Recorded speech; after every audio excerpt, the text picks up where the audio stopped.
Welcome to Revelation Unraveled. I'm your host, William Tapley, also known as the third eagle of the Apocalypse and the co-prophet of the end times. The topic for the first half of today's program is chapter 2 of that great Old Testament prophet, Daniel, where the king has his famous dream of a statue with a head of gold, chest of silver, belly of bronze, and feet of iron and clay. Now, why should a dream of a king of Babylon who lived more than 2,000 years ago have any significance for those of us living today? I believe that the destruction of this statue, which the king sees in his dream, prefigures the destruction of the one-world communist tyranny which we are about to enter into. Let's see what Daniel writes in verse number 32. The head of the statue was of fine gold, but the chest and the arms of silver, the belly and thighs of brass, and the legs of iron, the feet part iron and part clay. Then a stone was cut out of a mountain without hands, and it struck the statue on the feet that were of iron and clay, and broke them in pieces. This is the destruction of the one world government, which Daniel is prophesying about more than 2,000 years ago. Most Bible scholars understand that the head of gold on this statue symbolizes Babylon.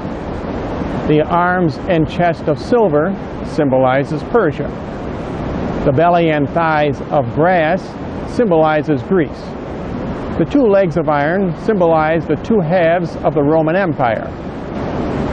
And the feet of iron and clay symbolize our own times. The 10 toes refer to the revived Roman Empire, which consists of the 10 greatest nations in the world today. But what does the clay symbolize? The clay which holds the iron together in the toes of the statue.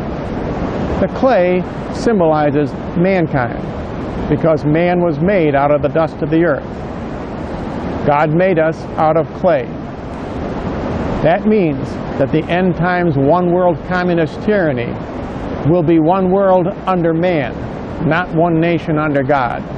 And the resulting tyranny will eventually be controlled by the Antichrist and ultimately by Satan himself.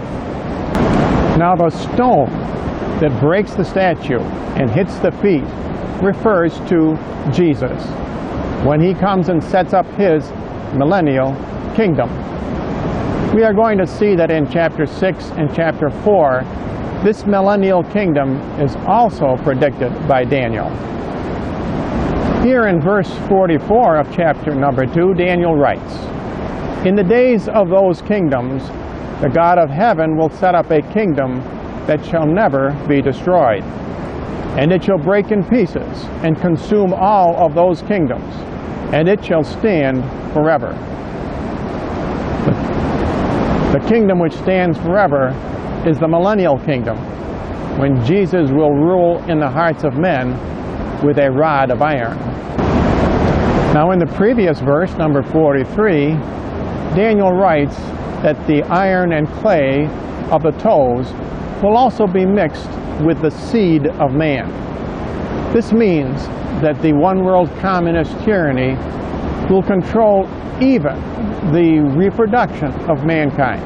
And we see a preview of this even today in communist China, where families can have one child only.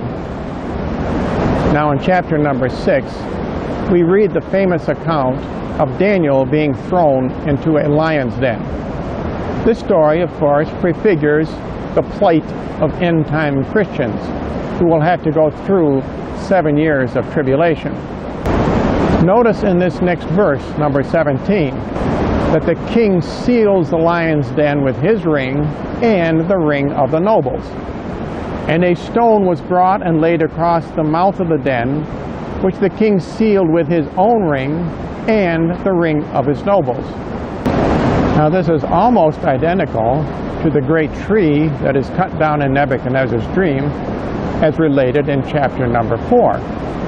where the stump of the tree is banded with a band of iron and a band of brass. These two seals, these two bands, refer to the one world government and the one world religion of the end times. However, we need to understand that the end result of these kingdoms is the same as what will happen to the one world communist tyranny. It will be defeated by Jesus at Armageddon. In chapter number 4, King Nebuchadnezzar comes to his senses after 7 years, and his kingdom is restored to him greater than before. That greater and before prefigures the millennium. Here in chapter number 2, the stone that breaks the statue also prefigures the coming of the reign of Christ during the millennium. Now, when Daniel is released from the lion's den, that marks the beginning of the millennium, as Daniel writes in verse number 25. Then the king wrote to all the people, tribes, and languages dwelling in the whole earth, "Peace be multiplied to you." The millennium is also referred to as the 1,000-year reign of peace. In verse 24 of chapter 6, we read that all the accusers of Daniel are thrown into the lion's den along with their families in his place. This corresponds exactly to the book of Revelation, where all the followers of the Antichrist are thrown into the lake of fire. Thus we see in both chapter 2 and chapter 6 of Daniel that the end of the one world communist system is prefigured, and also the magnificent reign of Jesus Christ during the millennium. If you want to take part in that millennium, if you want to survive the 7 years of great tribulation, then you cannot take the mark of the beast, which the one world communist tyranny is going to try to force on every one of us. Now, if you would like more information, simply write to the address you see on your screen.